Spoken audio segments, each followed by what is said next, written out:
The IGN review for Devil May Cry 5 reads that it is exactly what the series needed, the new pinnacle of its own subset of action games. Its battles are fair and well designed, but not easy. It rocks, and with its perfectly paced storytelling, upgraded combat, and crazy visuals, DMC5 earns a place on any Action Junkie's must-buy list.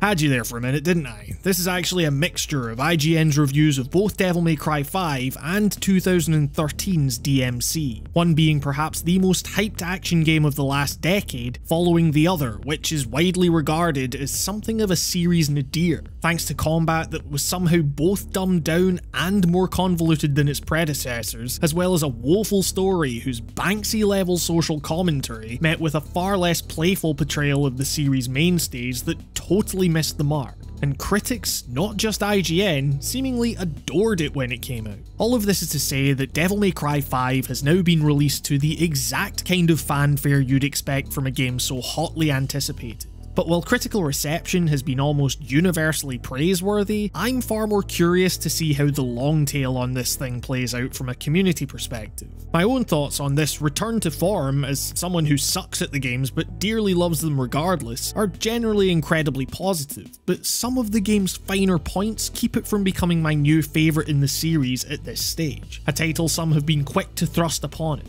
Does it feature some of the best combat of the series? Quite possibly. Is it the best Devil May Cry game? Well, that's a little more complicated.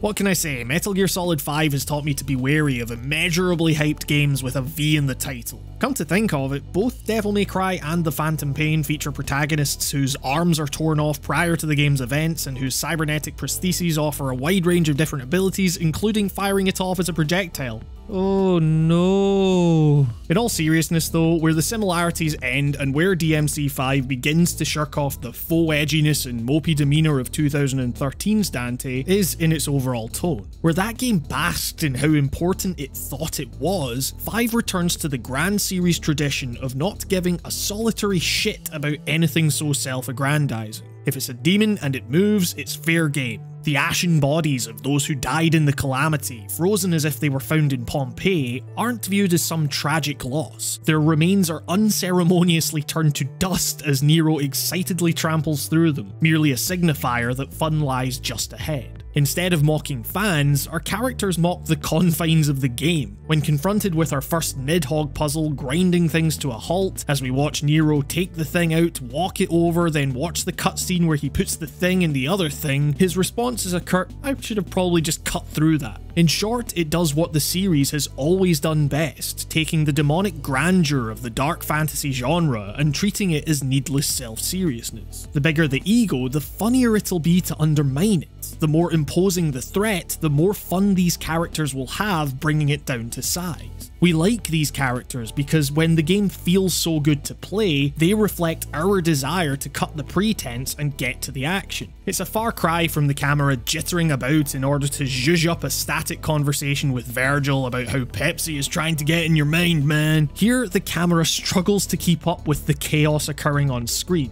While the plot itself isn't up to much, the way it's presented makes watching it unfold a pretty joyous experience, even if it isn't as full on with its bombast as 3 or 4, something that could possibly be attributed to the game's move to the RE engine, which renders its characters in pretty staggering fidelity. You know, maybe borderline photorealism just doesn't lend itself that well to this kind of mayhem. Similarly, however, it's the little details in the story's delivery that sell this rejuvenated kitsch a little short. It all looks great until those mouths start moving. It's not that the performances themselves are bad, the voice actors are hamming it up in exactly the way you want them to. It's more to do with a somewhat awkward script translation combined with somewhat awkward direction that leads to scenes coming across a little unevenly. For example, Nico's southern drawl often stands at odds with the speed at which her lines are delivered, making her zingy one-liners seem like they needed just a bit more space, a few more frames to really nail that delivery. It says a lot that I originally thought these cutscenes were animated for the Japanese voice track and the English would simply have been bolted on, when upon inspection, the opposite is true, neither ends up fitting particularly well. Dialogue can lurch along in the same way bad anime dubs do, and it's It's as often quaint as it is a little disappointing, something that wasn't nearly as much of a concern when character faces weren't so uncannily detailed. Likewise, this uneven pacing can be seen across the story as a whole. DMC5 has always been touted as a declaration of love to the series' heyday, whose final batch of missions take this idea to an astoundingly literal degree that rarely reaches some of the more cartoonish heights of 4, nor does it as carefully weave its camp with its more sinister undertones as effectively as 3. But this is a game for the fans, and with that comes a lot of fan service, no matter how needless, leaving the game in the unenviable position of trying to introduce new things to the canon while also including every reference they possibly can. New edgy goth lad V is so moody that I thought he was intended as a jab towards Ninja Theory's take on the series' characters. But as the game went on, it became clear that we were supposed to take this Adam Driver if he was popped seriously, all while more established characters get entirely short shrift, with Lady and Trish running into battles we never get to see, or just hanging around doing nothing. A rushed inclusion that serves no purpose other than letting fans know they still exist. Neither the new nor the old gets the chance to shine that either really deserve.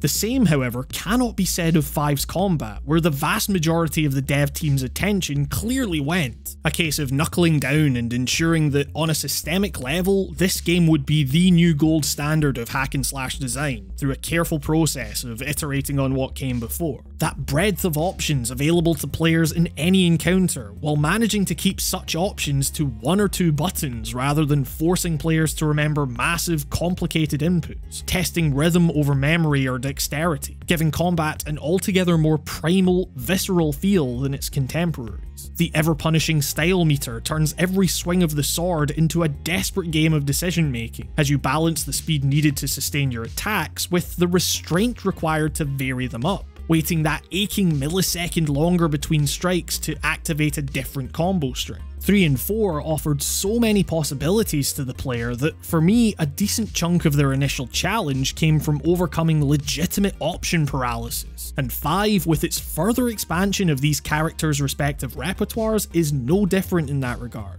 Its complexity is indeed fairly daunting, but not overly so, with the lure of replayability not coming solely from the need to up my scores or try new difficulty modes, but simply to experiment with the wealth of options left underexplored on my first playthrough. With my reliance on the game's lock-on, playthrough 1 saw me use Nero's new Devil Breakers far less than his grappling hook to reel enemies in. On my second, I began to realise the potential I was missing out on, with the breaker abilities very much filling the gap left by Dante's styles, allowing for loadouts that can serve any purpose, from increasing mobility or defense to continually hitting enemies to keep your style meter up. The addition of Devil Breakers does an admirable job of narrowing that gap between the two characters, even if the absence of any means to shift between the different arm types without sequentially destroying them is baffling. What were more of an outright disappointment were the missions attached to V, whose introductions of weapons that aren't actually weapons open up an entirely new way of looking at the game, with the player being framed as more of a commander type than a soldier. Each of your familiars has their own upgrade tree, as well as their own health bar, all of which you would think would require players to get into a totally different headspace and play extra carefully, remaining acutely aware of every facet of the battlefield in a way that one-on-one fights don't necessitate, in order that you don't end up defenseless. And for a hack and slash game, this is a pretty out there concept to introduce. In practice, however, the addition of 2 extra targets, combined with the wide open spaces of most arenas, simply meant that in my time as V, I almost never got hit.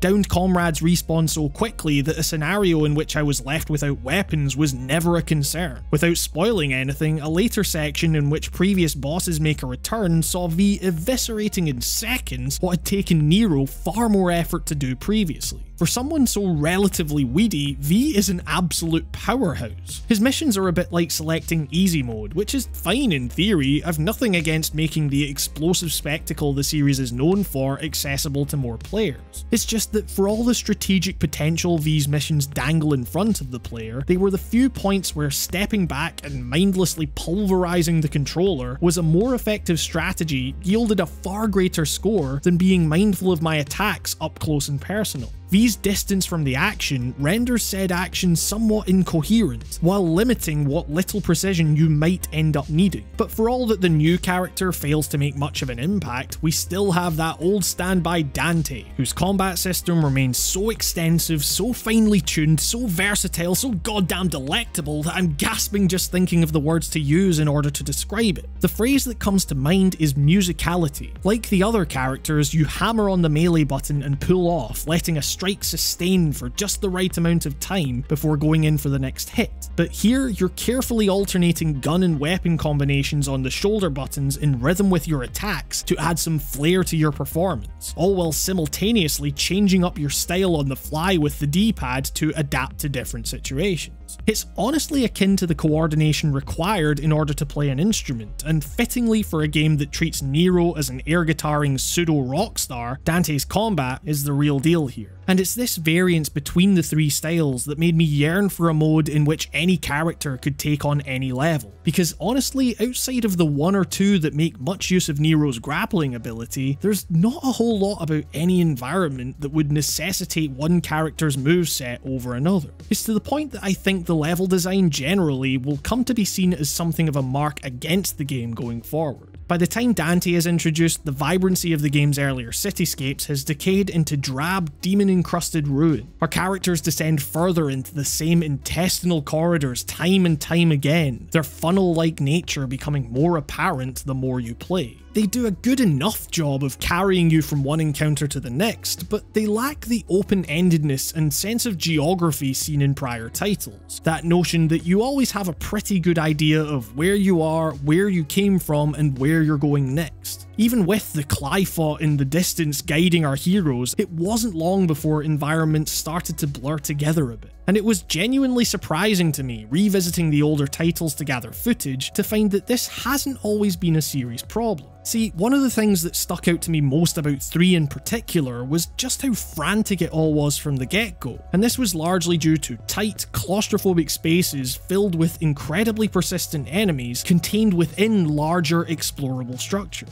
With the legitimate depth of these environments and how it had you navigating these spaces over the course of multiple missions, older titles gave exploration a sense of purpose, as well as elevating the tension of combat encounters. Hell, 3 could make activating an elevator a grand event, and it's hard not to see 5 by comparison as a little run-of-the-mill. And all of this speaks to a wider issue with difficulty that sees the game's normal mode playing decidedly easier, feeling far less relentless than past titles. I'd wager this has something to do with the newly added microtransactions that allow you to buy red orbs which can be used for reviving fallen characters as well as purchasing upgrades. It leads to a cycle of fairly major design decisions made to counteract something that came across as totally insignificant. Congratulations, you succeeded in making the environment spacious enough, the enemies reluctant enough to attack, that I didn't die enough to run out of the once rare gold orbs now thrust upon me at every turn. The difficulty is an issue that's more than remedied with the Son of Sparda mode unlocked after a first playthrough, but it's perhaps the most appropriate tribute to 3 of all that they just can't get that normal difficulty quite right. Ultimately, Devil May Cry 5 as a collection of combat systems manages to build even further on a series framework that is widely and rightly regarded to this day as one of the peaks of the action genre. There's a reason fans wanted this style of game to return, one that drives you back time and time again to best your scores or just for the sheer sake of engaging with it.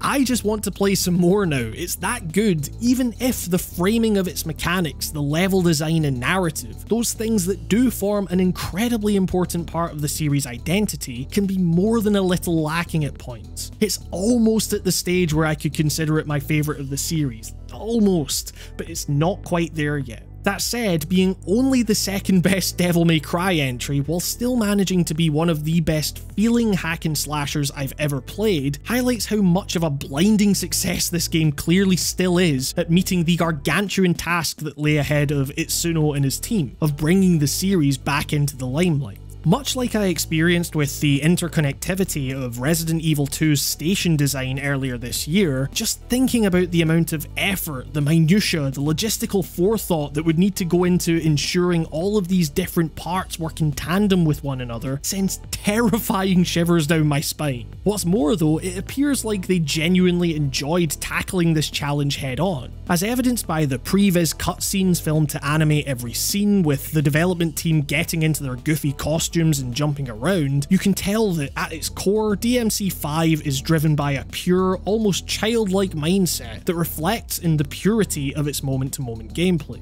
What's that? You want to tell us about how you're going to wake up the sheeple to the reality that banks don't have our best interests at heart? Alright mate, we'll just be over here mashing action figures together and watching the sparks fly. And if that isn't the biggest sign of all that even with its flaws, this is the return to form the series desperately needed, I don't know what is.